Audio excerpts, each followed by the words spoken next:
السلام علیکم ورحمۃ اللہ وبرکاتہ۔ کہتے ہیں محمود غزنوی کا دور تھا، ایک شخص کی طبیعت ناساز ہوئی تو طبیب کے پاس گیا اور کہا کہ مجھے دوائی بنا کے دو۔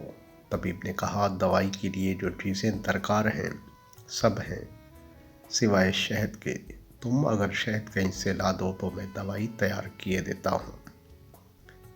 اتفاق سے موسم شہد کا نہیں تھا۔ اس شخص نے حکیم سے ایک ڈبہ لیا اور چلا گیا۔ لوگوں کے دروازے کھٹکھٹانے لگا مگر ہر جگہ مایوسی ہوئی۔ جب مسئلہ حل نہ ہوا تو وہ محمود غزنوی کے دربار میں حاضر ہوا۔ وہاں ایاز نے دروازہ کھولا اور دستک دینے والے کی روداد سنی۔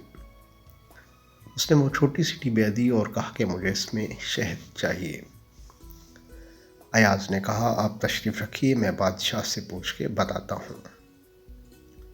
ایاز وہ ڈبیا لے کر بادشاہ کے سامنے حاضر ہوا اور عرض کی کہ بادشاہ سلامت، ایک سائل کو شہد کی ضرورت ہے۔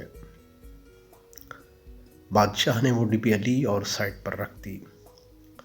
ایاز کو کہا کہ 3 بڑے ڈبے شہد کے اٹھا کر اس کو دے دیے جائیں۔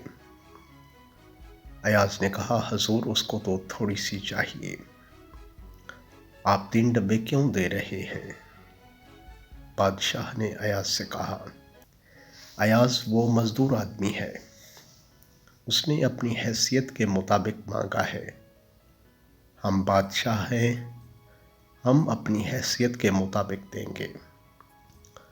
مولانا رومی رحمۃ اللہ علیہ فرماتے ہیں آپ اللہ پاک سے اپنی حیثیت کے مطابق مانگیں، وہ اپنی شان کے مطابق عطا کرے گا، کیونکہ اللہ تو بادشاہوں کا بھی بادشاہ ہے۔